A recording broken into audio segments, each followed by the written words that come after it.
I call to order this meeting of the Coweta County Board of Education, Agenda 809, 6:30 p.m., Tuesday, April 9th, 2024.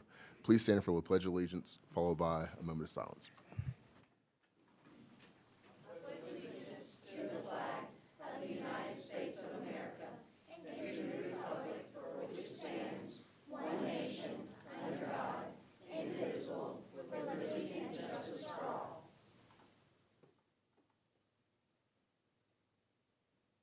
Thank you. You may be seated.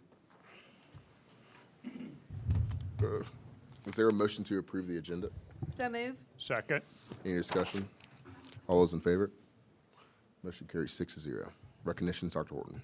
Thank you, Mr. Chair. At this time, I'll call on Dean Jackson to bring our recognitions. Mr. Jackson.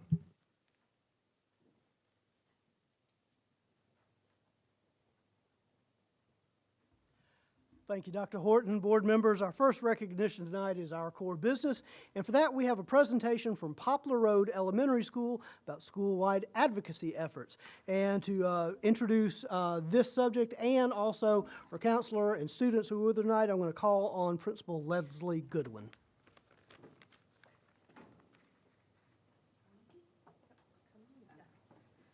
Thank you. Good evening. Thank you so much for having us. We are extremely excited to be here. I am Leslie Goodwin. I'm the proud principal of Poplar Road Elementary School.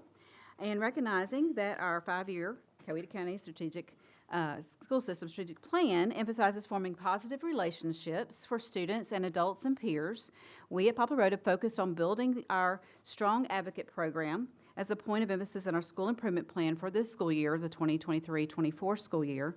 As a part of our focus in this area, we have matched every student in our building to another adult besides their classroom teacher as their advocate. Ms. Porras, our school counselor, is here with a few of our students this evening to share our Advocate Lunch and Learn program and the impact it has had on our students to help us accomplish this goal. Good evening. I am Alicia Porras, the school counselor at Poplar Road Elementary. I have the absolute honor and privilege to be an advocate for all the students at Poplar Road every day. But as we all know, one person can't possibly do it all. So in line with the Coweta County System Strategic Plan to ensure students develop positive relationships with adults and peers with a formal process to support their educational experience, we began creating a program called our Advocate Lunch and Learn. Since starting this Advocate Lunch and Learn program over 7 years ago, we have organized it in a lot of different ways. But we have maintained a singular focus on strong relationships being vital to a student's academic success and overall development. Across all grade levels, we have a steadfast commitment to fostering an environment conducive to building meaningful connections between students, their teachers, support staff members, and among their peers. We recognize that having a trusted adult ally and a supportive peer network can profoundly impact a student's sense of belonging, their self-confidence, and their motivation to learn. Our continuous focus on nurturing these relationships manifests itself in various ways. Each month, our entire school participates in our Advocate Lunch and Learn program. During this program, staff members make a concerted effort to get to know each student personally, understanding their unique strengths, challenges, and aspirations. They create opportunities for students to collaborate, engage in discussions, share their experience, fostering an inclusive and supportive school community. Through our program, we encourage and facilitate peer interactions through cooperative learning activities, group projects, and social emotional activities.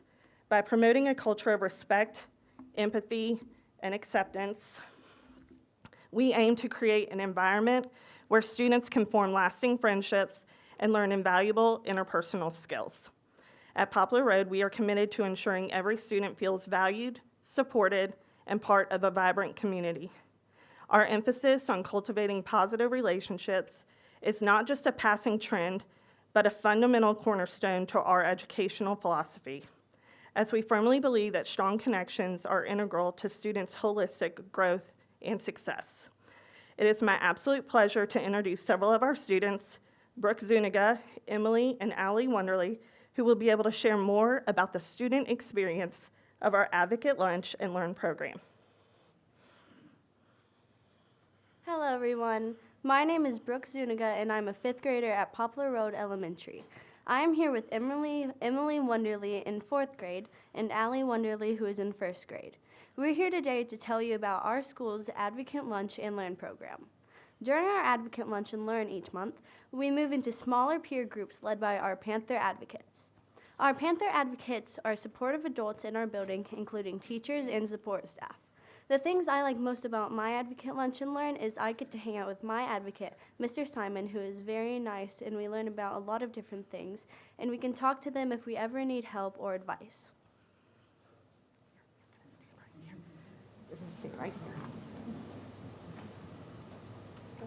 One activity this year was in October when we learned about being upstanders to prevent bullying.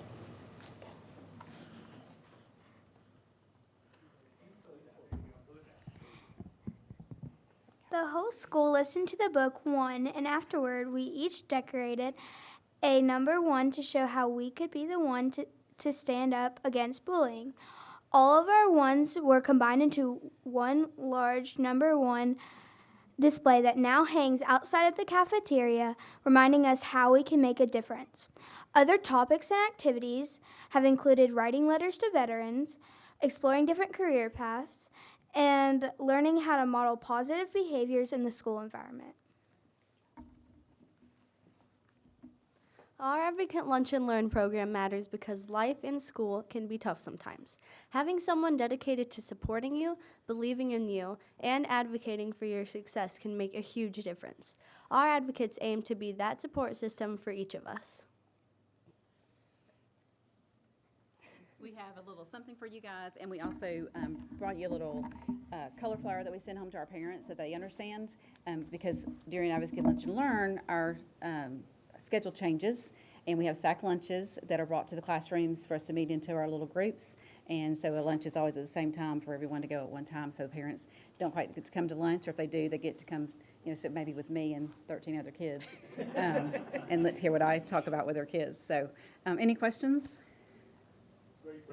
I was just going to say thank you for being here, and I have the privilege of being able to see the fruits of your efforts from the other side as a parent to kids that have come through Poplar. So thank you guys for what you're doing there.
Thank you, Poplar Road. Tonight, we also have an opportunity to recognize Arbor Springs science teacher Christy Fogel for her selection as the 2024 K through 6th grade state finalist for the Presidential Awards for Excellence in Mathematics and Science Teaching in the Science Award category. I'm going to call on the principal of Arbor Springs, Dr. Stephanie Golden, to introduce.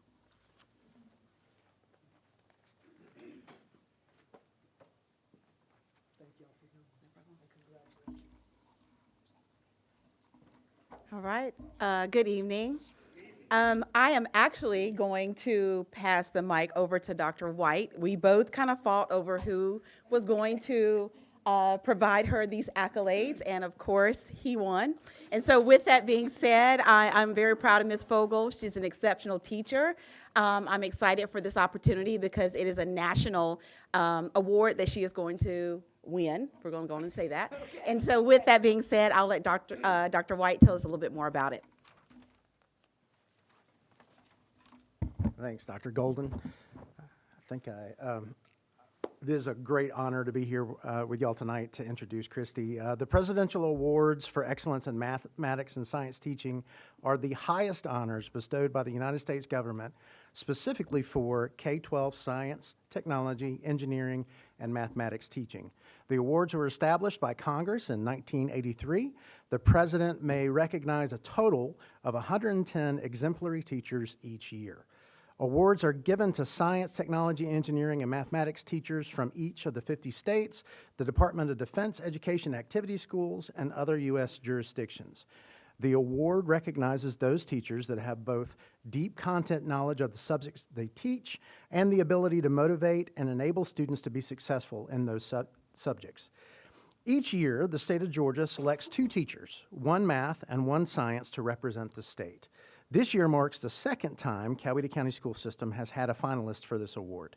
Christy Fogel is a 5th grade teacher at Arbor Springs Elementary School.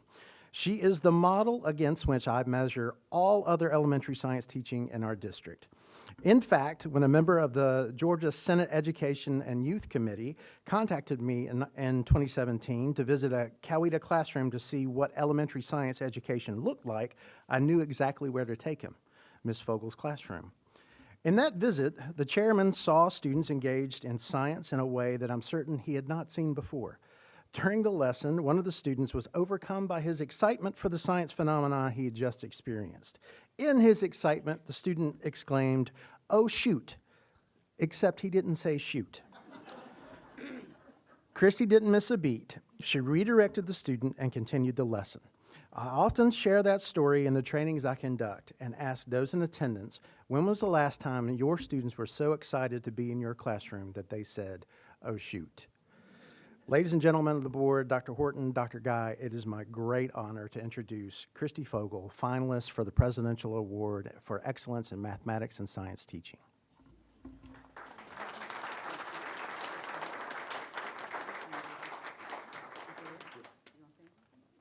I didn't know that I was going to say anything. I am pleasantly surprised. I'll say that I love what I do. I believe I'm where I'm supposed to be in my life, and I cannot believe that this is my 29th year teaching, and I love it as much as I did the very first day. So I taught kindergarten forever. I'm not sure how I landed myself in 5th grade, but I absolutely love it, and I appreciate both of these people. They were part of the process.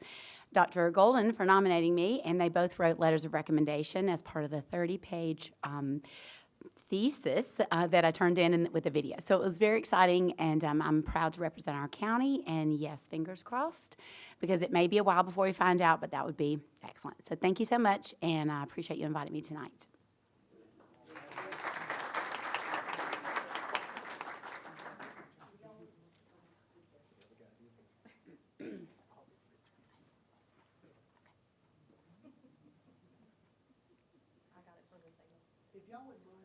Oh, yeah, over that way. Can do.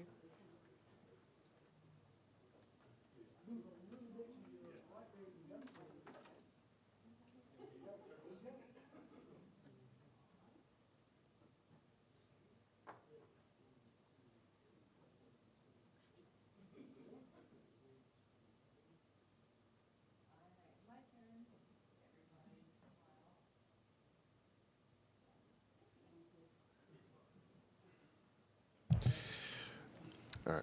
Thank you, Dean. Is there a motion to approve the minutes of March 14th, 2024? So moved. Any discussion? All those in favor? Motion carries 6-0. Action items, Group 1, Dr. Horton. Thank you, Mr. Chair. The first action item I have for you in Group 1 is to approve the class size resolution.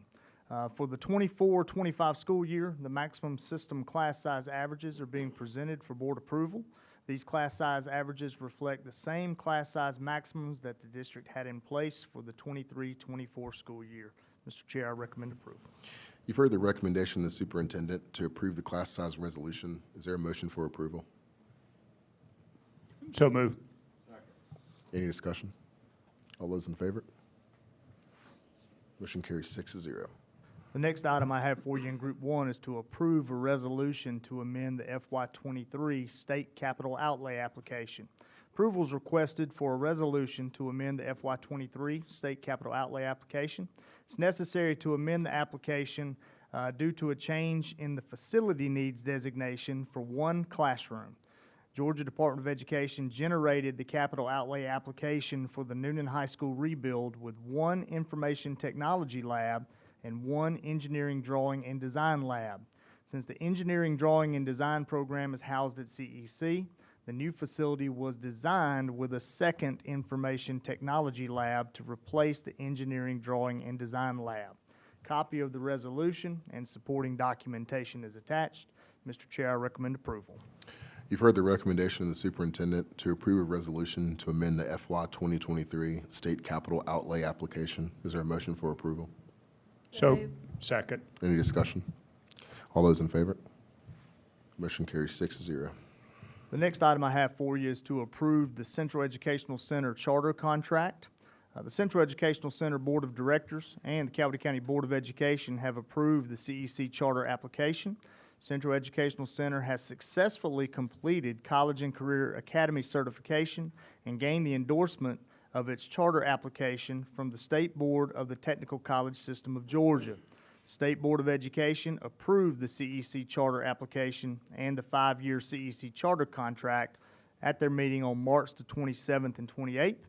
The 5-year CEC charter contract has been approved by the Central Educational Center Board of Directors and is now submitted to the Coweta County Board of Education for approval. Mr. Chair, I recommend approval. You've heard the recommendation of the superintendent to approve the CEC charter contract. Is there a motion for approval? So moved. Second. Any discussion? All those in favor? Motion carries 6-0. The next item I have for you in Group 1 is to approve a proposal from Poplar Road Elementary for the purchase and installation of playground equipment by the PTO. Poplar Road Elementary School requests approval for the purchase of materials and installation to replace old playground equipment for the school. The project will be funded by Poplar Road Elementary PTO. Total project cost for materials and installation is $71,875.80. Mr. Chair, I recommend approval. You've heard the recommendation of the superintendent to approve a proposal from the Poplar Road Elementary for the purchase and installation of playground equipment by the PTO. Is there a motion for approval? So second. Any discussion? All those in favor? Motion carries 6-0. The last item I have in Group 1 is my computer is spinning, is to approve elementary ELA textbook committee recommendations for April of 2024. These recommendations have been made by a committee made up of parents, teachers, and staff members, board members. You will recall we discussed these materials at our whole board training a couple weeks ago, and we have been through our traditional textbook adoption process where a committee was established, materials were presented, they were available at schools. So with that, I recommend approval. You've heard the recommendation of the superintendent to approve the elementary ELA textbook committee recommendations for April 2024. Mike, I'm sorry, mine is spinning as well. All right, here you go. I got a backup copy. All right, thanks. All right. Sorry, y'all. All right, sorry. Okay. Is there a motion to approve the elementary ELA textbook committee recommendations for April 2024? So moved. Second. Any discussion? All those in favor? Motion carries 6-0. Action items Group 2. The only action item I have for you in Group 2, Mr. Chair, is to approve the digital copier service bid, number 24-002. Mr. Chapman, Assistant Superintendent for Finance, recommends the highest scoring bidder of standard office systems and the proposal of Sharp copiers. The bid tabulation sheet is attached. Mr. Chair, I recommend approval. You've heard the recommendation of the superintendent to approve the digital copier service bid number 24-002. Is there a motion for approval? So move. Second. Any discussion? All those in favor? Motion carries 6-0. There are no action items in Group 3. Moving to Superintendent's reports. Dr. Horton. Mr. Chairman, is this affecting our online viewers as well? Or are we good to It is go? not. We Okay. still have stream online. I think Mike just did that because we got to present the technology plan in a little while. Mr. Chapman, if you'll bring us our budget report and sales tax. Budget report, we've completed 75% of the year, expended 74.32% of the budget. We were under budget, a little over $350,000 for the month. We're over about $3.1 million. That's made up of the buses that were rolled over from the prior year and the bonuses that were pushed down from the state. Just a reminder, I'll be bringing that up probably every month till the end of the year, but just to understand the fact that's why we're over budget at this point. Sales tax, just under $3.2 million. Year-over-year increase is a little over 4%. Thank you, Mr. Chapman. I'll be bringing you staff and student attendance tonight. For the 7th reporting period, the school with the highest staff attendance was Atkinson Elementary School. The schools with the highest student attendance were Thomas Crossroads Elementary, Blake Bass Middle School, and Northgate High School. The program with the highest student attendance was Central Educational Center. For a board goal report tonight, I'm going to call on Mr. Kevin Barbie, the Executive Director from Elevate Coweta, to report to you on Elevate Coweta's efforts to benefit our students in the system. Mr. Barbie. Well, thank you, Dr. Horton, and thank you, Board, for giving me this opportunity to share with you tonight about Elevate Coweta students and a little bit of what we've been doing this year. As everyone is aware, the last couple of years have been quite a challenge. It's been that way for us as well, but our staff and coordinators at Ruth Hill Elementary, Smoky Road Middle School, East Coweta High School, and Noonan High School have just been dynamic and so passionate with these students. I have a few of them with me here tonight. Courtney Bronner is one of our 2 site coordinators at East Coweta High School. Amanda Newton is one of our 2 site coordinators at Noonan High School. Denise Buchanan is a program director. She runs our mentoring as well. She happened to also be our very first site coordinator at East Coweta when Dr. Horton was principal there. And then Kate Grant is our site coordinator at Smoky Road Middle School. Last year she was the coordinator at Ruth Hill, and for some strange reason decided she wanted a bigger challenge for middle school. So here she is. Again, just thank you for this opportunity. It's hard to believe the school year is almost upon us. The end of the school year is almost upon us. It's been a very busy year with our students and our student interactions. We've seen increased student interactions in our 4 schools over the past few years. This year is no different. They continue to increase each day. Students that come into our room are required to sign in on a Google document so we can track those students for how many times they come in, what they come in for, whether it's basic needs or to make a test or to just need a time to decompress in that room. And so we see those, it doesn't matter how many times they come in, 5 times a week, 6 times a month, doesn't matter. We track that. It gives us an opportunity to build those relationships and really find out what is the true barrier and issue that's causing them to not have success in the school. It could also signal a bigger issue at the family, and as a nonprofit, we have the opportunity to be able to collaborate with many other nonprofits. So if a student is having issues and we realize that there's financial need and financial assistance that's needed, we can call on other nonprofits to assist that as well. So as of this year, we're on track to have about 15,000 student interactions in those 4 schools. Where we have staff. Of those 15,000 interaction, that equates to about 2,000 individual students in those 4 schools that we are assisting and serving. So what does that really look like? Well, we provide school-wide support for any student that's facing issues or barriers to their success in school. And that could be that opportunity for those basic needs. They're hungry. There's school supplies. Teacher has said, let me have them go down to the Elevate room to make up a test. Imagine a student that is having anxiety or just a challenge with going to lunch in the cafeteria with hundreds and hundreds of students. In the high school level, probably 1,000 students. What does the class immediately after that, that lunch period look like? Now, think about that student in our room. Low light, calm. They have staff that are built those relationships and everything. So now what does that class immediately following lunch look like? Pretty significant difference, I would say. The other thing is we've done a lot of targeted group efforts since we've had for the last 3 years now someone at Smoky Road Middle School, which allowed us to create this program that we refer to as a grade transition program. So imagine, think back when you were in, going into middle school from elementary or high school from middle school, among all those other things that were going on, that transition can be pretty rough.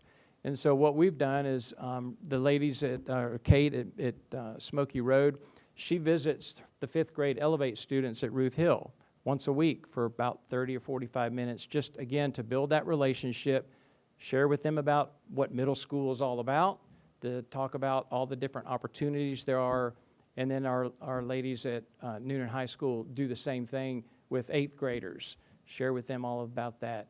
This year is the first year that we have 6th grade and 9th graders that are in those schools now that have kind of gone through that program last year, and we've seen a high amount of success in their comments to us. Gosh, I know somebody. There's somebody here that I can turn to.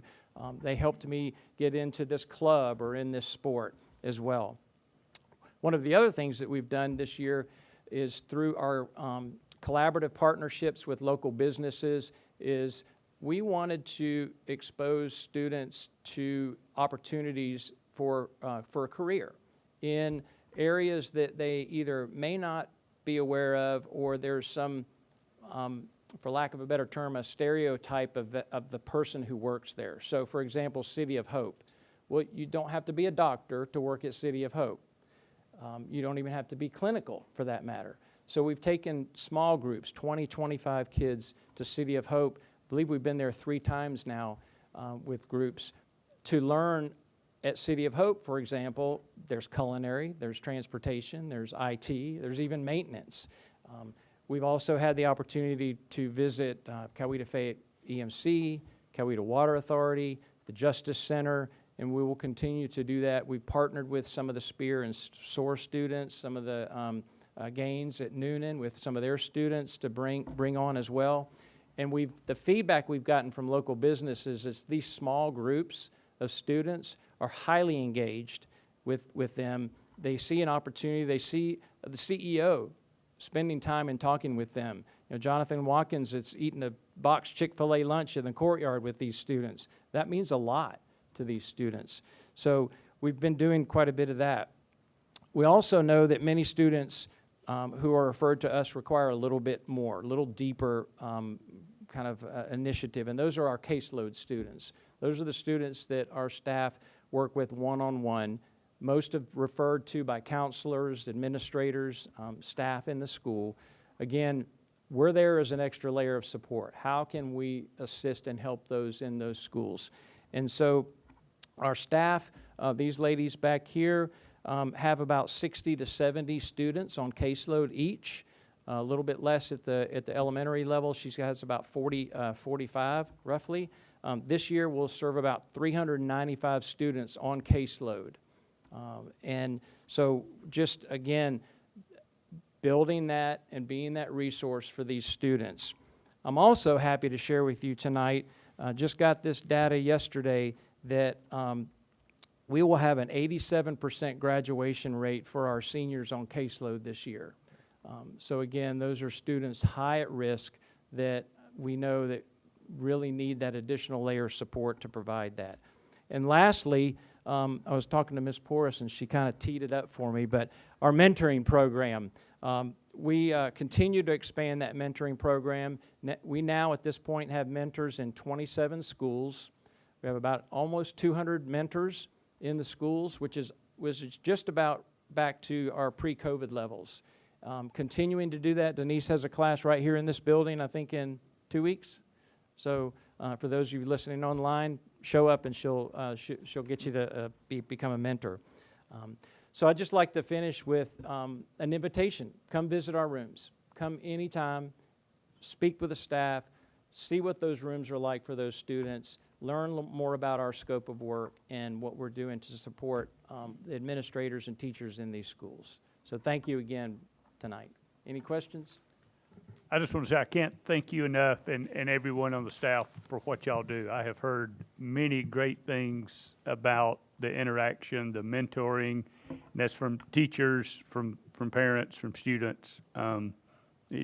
Great program, and thank you very much. And I'm going to take you up on that visit offer. I'll be in Great. touch and figure out where you're at what time and take you up on that. But thanks anytime, again any day. for everything. Okay, thank you. All right, call on Director of Technology, Mike Harris, to bring you your 3-year technology plan and overview.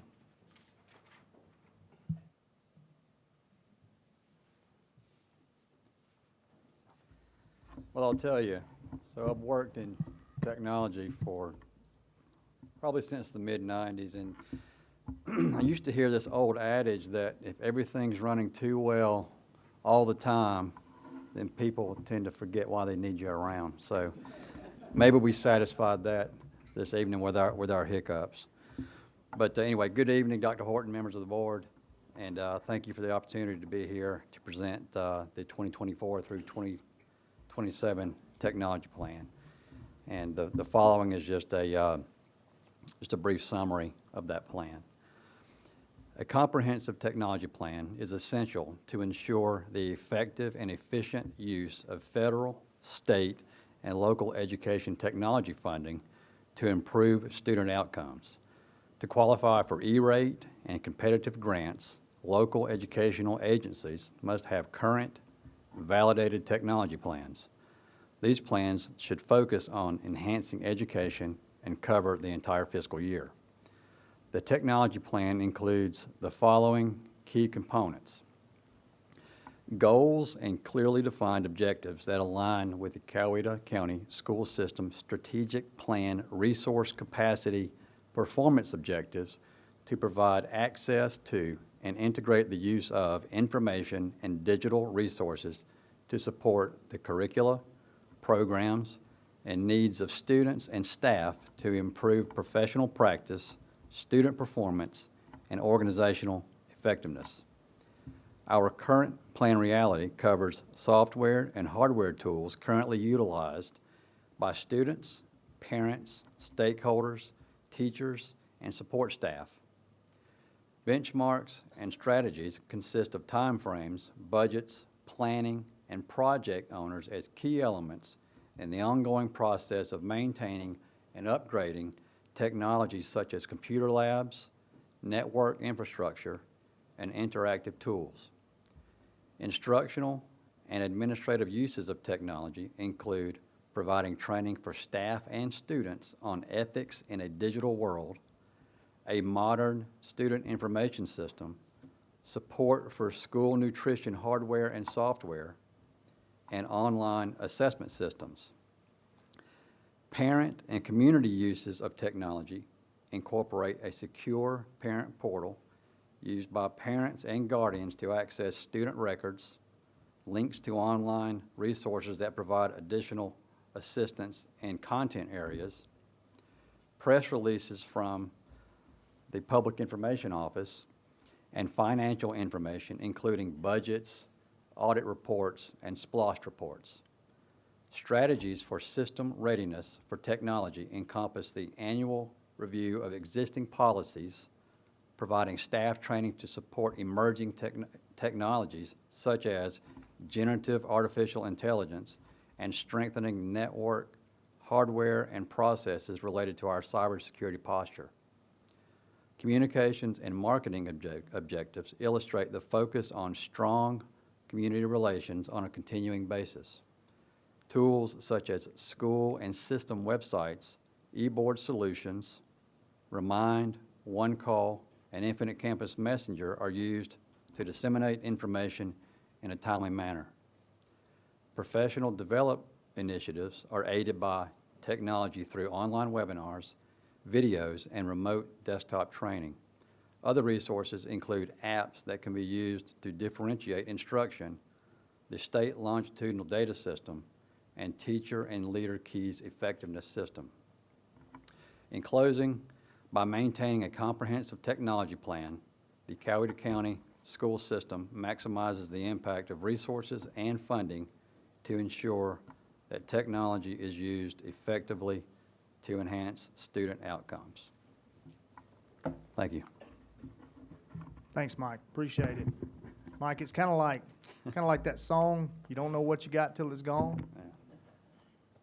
When internet's not working, we hear about it, don't we, man? Thanks, Mike. Last thing I have for you, board members, is facility and construction report. You can see Northgate High School, it's still hanging out there. We're still waiting on closeout documents and roof warranty documentation. Hope to get, I know Ronnie hopes to get that one off of here pretty soon. Softball field houses, if you've been by the 3 high schools, block work's complete.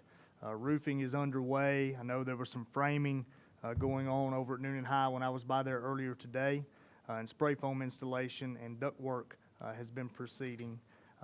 Band towers are up, and the old towers are now being demolished.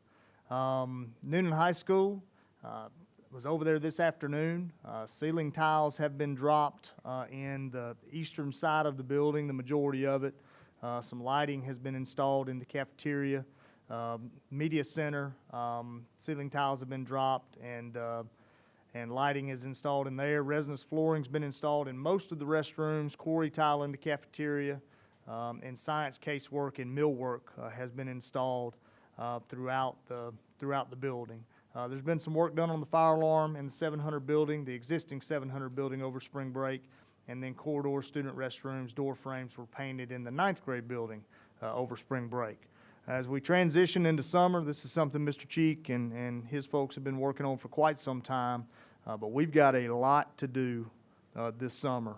We've got to remove all of the modular classrooms at Noonan High and Cougar Village, but before we do that, we got to get everything out of them. So we got to remove all the furniture, data wiring, monitors, computers, fire alarm systems, disconnect all the power, domestic and fire water, sewer, sprinkler systems. You know, sometimes I forget just how much work had to be done after the tornado for us to be able to get all of those modular units up and running and the infrastructure that we had to put in place. So this summer, all of that has to come out. So we've got a plan. Mr. Cheek, Dr. Drake, and Ms. Ingram have been working hard on that.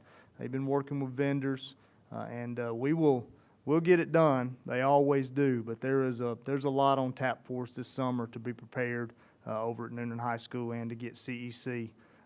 They've been great hosts to Cougar Village for the past 3 years, but I know Mr. Whitlock, he's ready to get things a little bit back to normal over there. So we'll get it all done. We're excited about opening the new school year at Noonan High next year. Mr. Chair, that's all I have.